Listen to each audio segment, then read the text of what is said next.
Good morning everyone. मैं फहमीदा बानो और आज हम लर्न करेंगे हड़प्पा सभ्यता का सेकेंड पार्ट। फर्स्ट पार्ट में हमने लर्न किया था कि किस तरह से नगर नियोजन किया गया था, किस तरह से रेलवे लाइन बिछाई गई थी, जो नगरें थी कितना साफ सफाई का ध्यान रखा जाता था, नालियाँ कितनी सुसज्जित तरीके से बनाई जाती थी, उस टाइप पे कितनी आकर्षक डिजाइन बनाए करते थे, घरे जो हुआ करते थे वो फर्स्ट फ्लोर सेकेंड फ्लोर तक के घर हुआ कर मकान बनाए जाते थे उस टाइम पे। और वहाँ स्नानागार, ये सब चीजों के बारे में हमने बहुत स्पष्ट तरीके से जाना है। अब जो इमारतों के जो बहुमूल्य इमारतों के जो वहाँ के जो शासक थे, बहुमूल्य इमारतें का आयात करके ही जाहिर सी बात है अपने अपने अपने मकानों का निर्माण करवाया था उस दौर पे। तो वो खाली इमारतों के शौकीन नहीं हुआ करते थे, वो बहुमूल्य धातुओं के भी शौकीन हुआ करते थे। जो धातु थी, सोने, चांदी, तांबे, कांसे,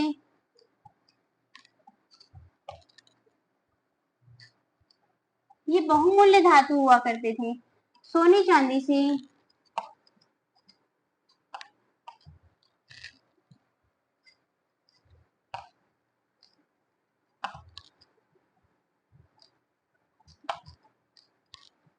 सोने और चांदी से क्या बनवाए जाते थे? गहने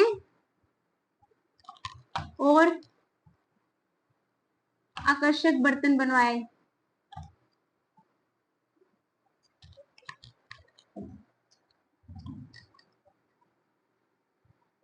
आकर्षक बर्तन बनवाए जाते थे। तांबे और कांसे से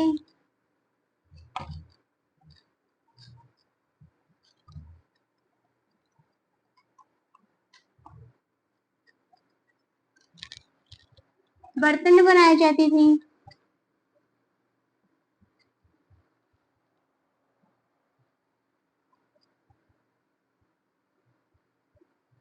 बहुमूल्य बहुमूल्य डिजाइन के गहने और आकर्षक बर्तन बर्तन सोने चांदी से बनवाए जाते थे। तांबे और कांसे से बर्तन बनवाई जाती थी, हथियार बनवाए जाते थे, औजार बनवाए जाते थे, निर्माण करवाया जाता था। यहाँ पे एक खास चीज भी देखने को मिली थी उस दौर पे। वो क्या थी खास चीजें? फलक, मनके,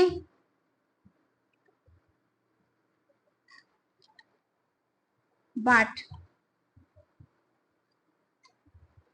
अब ये जो मनके होते थे वो एक खास तरीके से बनाए जाते थे। कैसे? एक पत्थर होता था, उसका नाम था कार्नियन, कॉर्नेलियन पत्थर। कॉर्नेलियन पत्थर को तराश कर बनाया जाता था। उसको इतना घिसा जाता था कि वो चमक जाता था। फिर उसके बाद में उसके बीच में एक छेद किया जाता था। उस छेद को इसलिए किया जाता था क्योंकि मन के गले में पहनने के लिए बनाए जाते थे। मनकों से चूड़ियां भी बनाई जाती थी। आप लोगों ने एक चीज हिस्ट्री की थर्ड लेसन में एक डायग्राम देखा होगा। एक मूर्ति में दाढ़ी वाला व्यक्ति है और वो कढ़ाईदार वस्त्र पहने हुए हैं। उसको जो है विशेष किसी खास विशेषज्ञ द्वारा ही तैयार किया गया था। यानी कोई भी चीजें, हर इंसान हर फील्ड में खास तो नहीं हो सकता। किसी भी इंसान को अगर एग्जाम्पल फॉर मी, मैं एक टीचर हूँ और कोई व्यक्ति मेरे सामने लाके बोलता है मेरे को कि आपको आपको है ना मूर्ति बनानी है, तो मैं मूर्ति नहीं बना सकती क्योंकि मैं उसके बारे में मेरे को कोई जानकारी प्राप्त है नहीं, मैंने उस चीज को कभी नहीं किया है। तो हर काम में हर व्यक्ति को योग्यता हासिल तो नहीं हो सकती, वो हर काम में परफेक्ट तो नहीं हो सकता। डेफिनेटली वो अपने ही फील्ड में परफेक्ट रह सकता है, अदरवाइज हर फील्ड में हर व्यक्ति, चाहे वो महिला हो, चाहे वो मेल हो, चाहे वो फीमेल हो। तो क्वेश्चन बन सकता है कि कढ़ाईदार वस्त्र पहने व्यक्ति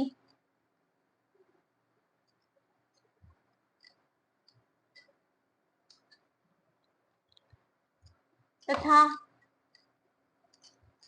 मुंह पर दाढ़ी।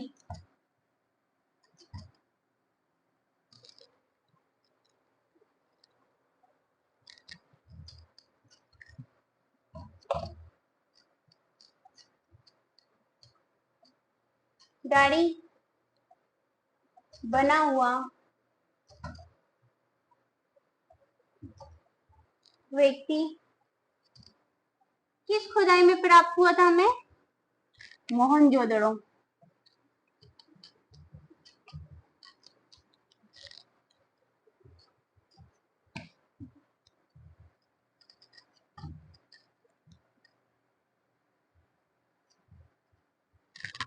तो इस तरह से उस दौर में भी बहुत विशेषज्ञ हुआ करते थे, जो बहुत सुंदर सुंदर मूर्तियों का निर्माण किया करते थे। वहां के जो शासक थे वो मूर्तियों के बहुत ज्यादा शौकीन हुआ करते थे।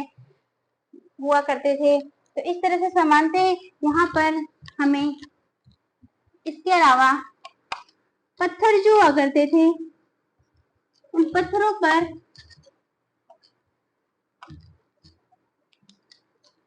मोहरे बनाई दी, मोहरे चित्रांकन की गई थी।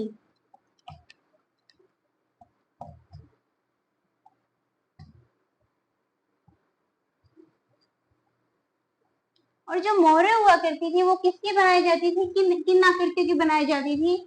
मतलब पत्थर पे जो चित्र किया गया था, चित्रांकन किया गया था मोहरों का, वो किसका किया जाता था? जानवरों का।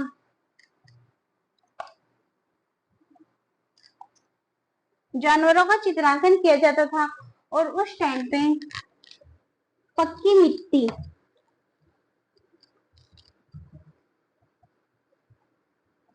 पक्की मिट्टी के बर्तन भी प्राप्त किए गए थे।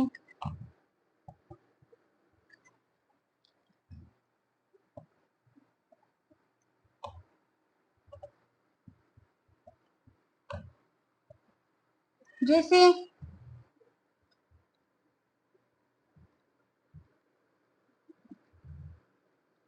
लाल मिट्टी के पात्र,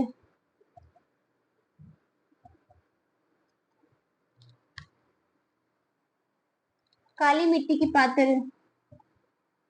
वहां पे हमें लाल मिट्टी के भी पात्र प्राप्त हुए थे, काली मिट्टी के भी बने हुए पात्र प्राप्त हुए थे। और वो पक्की मिट्टी के बने होने के कारण नगर नष्ट हो गया, लेकिन ये जो चीजें थी अवशेष के रूप में बची रह गई।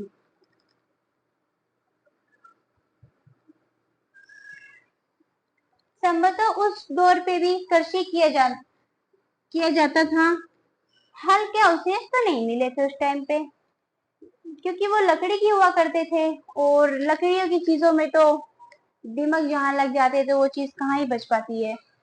तो हल तो हमें नहीं मिला था, लेकिन हल के बने हुए मिट्टी के खिलौने जरूर बने थे सेम हल की डिजाइन में। तो संभव तो बोला जाता है कि उस दौर में भी जो लोग हुआ करते थे वो हल के द्वारा खेती किया करते थे,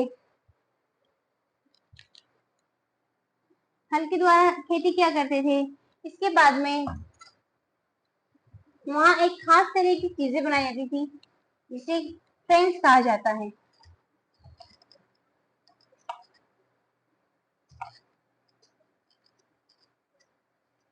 अब फेंस कैसे बनाए जा सकते हैं? पत्थर और जो शंख होता है वो प्राकृतिक रूप से हमें प्राप्त होते हैं, लेकिन जो फेंस है वो कृत्रिम रूप से यानी व्यक्ति के द्वारा बनाया जाता है। बालू या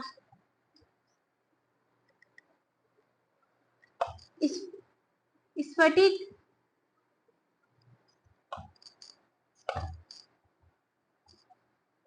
पत्थरों में गोंद को मिलाकर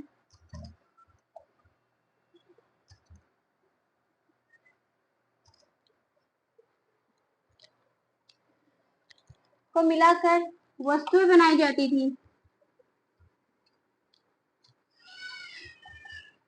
बनाई जाती थी।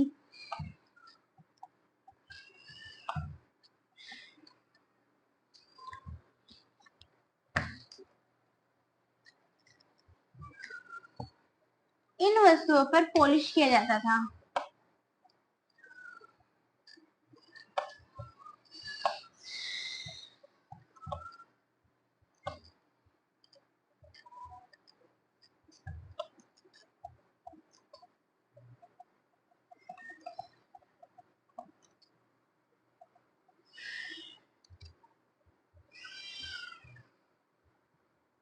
इन वस्तुओं में पॉलिश किया जाता था और पॉलिश का कलर कैसे हुआ था? हल्का नीला रंग, हल्का ब्लू कलर था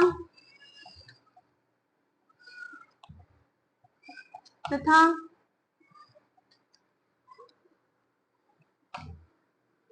हल्का समुद्री हरा रंग मान लीजिए।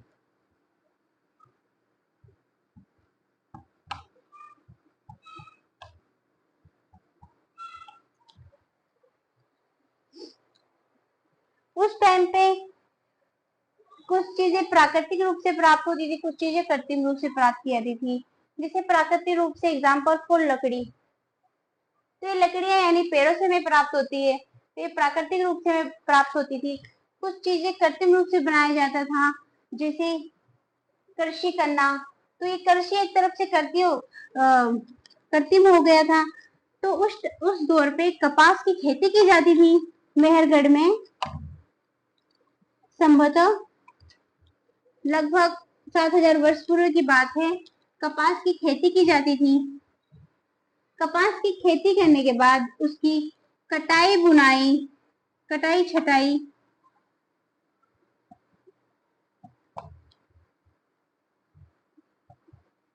छटाई करने के बाद उससे सूत प्राप्त किया जाता था और सूत प्राप्त करने के बाद उससे कपड़े बुने जाते थे।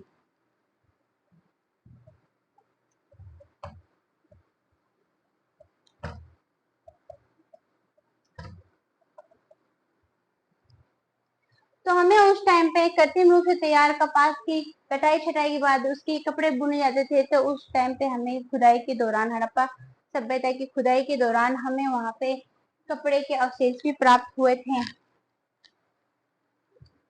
उस टाइम पे जो शासक थे वो बहुमूल्य चीजों का, पत्थरों का या बहुमूल्य धातुओं का आयात किया करते थे, क्योंकि संभव तो ये सब भारत में मिल जाए संभव तो नहीं है।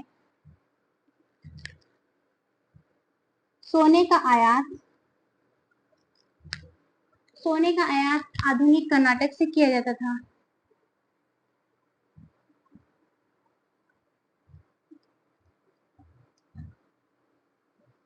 और तांबे का आयात राजस्थान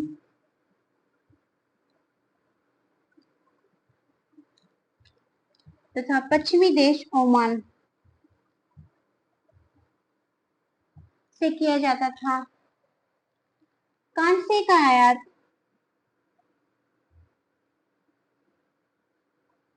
अब एक कांसा बनाने के लिए, तो कांसा कैसे बनाया जाता है?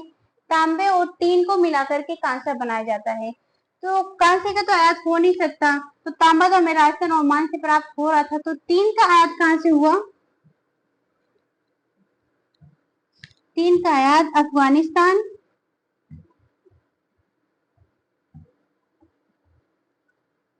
तथा ईरान, ईरान से किया गया था।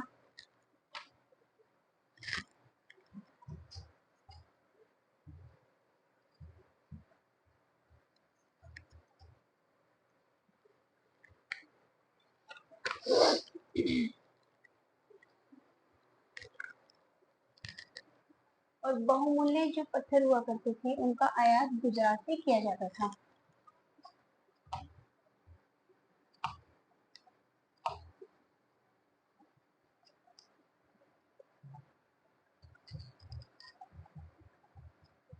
चांदी का आयात कहाँ से किया जाता था?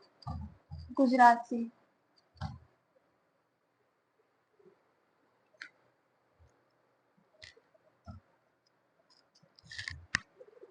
उस टाइम पे फसलें भी कृषि किया जाता था, तो फसलें उगाई जाती थी। फसलों में कौन कौन सी फसलें मुख्य उगाई जाती थी?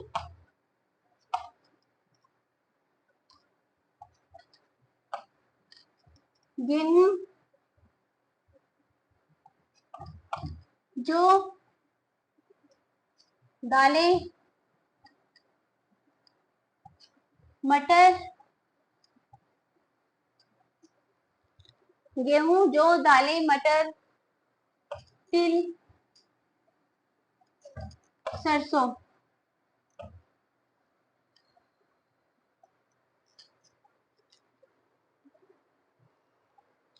तथा धान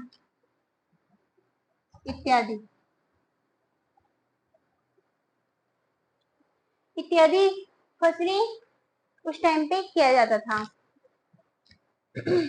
अब हमको सबसे ज्यादा अगर हम देखा जाता है तो लोथल, लोथल कहाँ है? गुजरात में है। साबरमती नदी के पास एक तट पर बसा हुआ शहर है ये लोथल।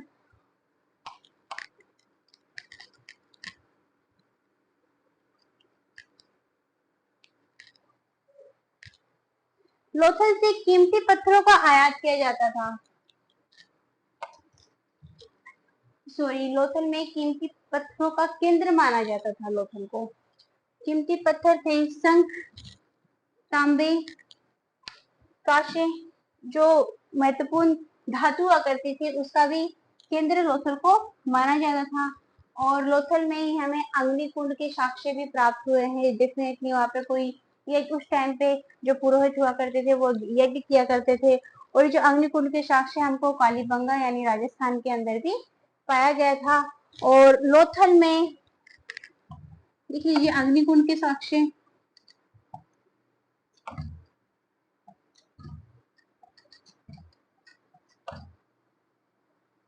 साक्ष्य प्राप्त हुए थे कीमती पत्थरों तथा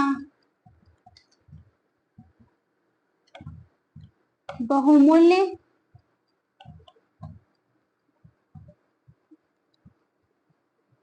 धातुओं का केंद्र कहा जाता था।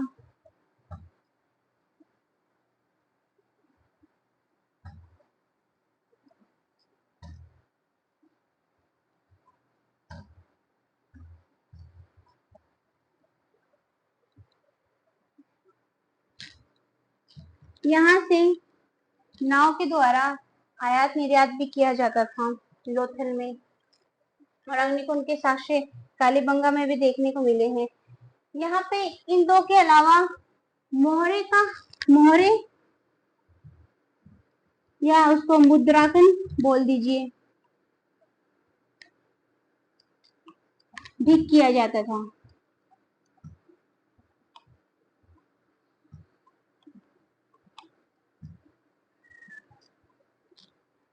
जो लोथल शहर था गुजरात का, वो एक महत्वपूर्ण बंदरगाह भी था। वो बहुत इंपॉर्टेंट बंदरगाह माना जाता था आयात करने वालों के लिए, क्योंकि वहां से बहुमूल्य वस्तुओं का आयात किया जाता था। तो वो उसको लोथल को इम्पोर्टेंट बंदरगाह भी कहा जाता था। अब ये मुद्राकन क्या होता है, आइए समझते हैं एक डायग्राम के थ्रू। जैसे हम कोई भी चीज किसी को पार्सल करते हैं, तो ऐसे तो नहीं पार्सल कर देते, उसको पहले हम पैक करेंगे, अच्छे से उसको सील कर देते हैं, ताकि उसे कोई खोल के देख ना सके। उसके अगर वो उसको छेड़खानी करे रहते तो हमें पता चल जाता है, क्योंकि हम आजकल तो इतनी सारी चीजें हो गई है सामग्रियों पैक करने के लिए, कि हमें एक से बढ़ के एक चीज उनको पैक करने के लिए मिल ही जाती है। लेकिन उस दौर पे अगर किसी बहुमूल्य चीजों को दूसरी जगह आयात करना होता था, तो वो कैसे करते थे? जैसे ये सामग्री है, ये वस्तु है कोई, इसको दूसरे स्थान पर हमें भेजना है, तो गीली मिट्टी हुआ करती थी। वो गीली मिट्टी यहाँ पर एकदम से इस टाइप से इसको सील कर दिया जाता था गीली मिट्टी के द्वारा। इसका जो जो एरिया खुला होता था, उस एरिया पे गीली मिट्टी को एकदम से पैक कर दिया जाता था। गीली मिट्टी से पैक करने के बाद इसको धूप में रखकर सुखा दिया जाता था। सुखा दिया जाता था। और जब ये जिसके पास आयात कर रहे हैं और जिसके पास पहुंच गया, अगर इसके ये खुला हुआ है तो मतलब इस वस्तु के साथ में छेड़खानी की गई है। और अगर ये पैकिंग ही आपके पास पहुंच गया तो मतलब इस वस्तु को कोई नुकसान नहीं हुआ है। तो ये जो सील पे किया जाता था, इसी को मुद्रांकन कहा जाता था। तो इस दौरान हमें जानने को मिलता है, अचानक से वो जो बस्ती हुआ करती थी, जो नगर नियोजन थे, इतने आकर्षक डिजाइनों से बनाए गए थे, लगभग 3900 वर्ष पूर्व गायब सी हो गई।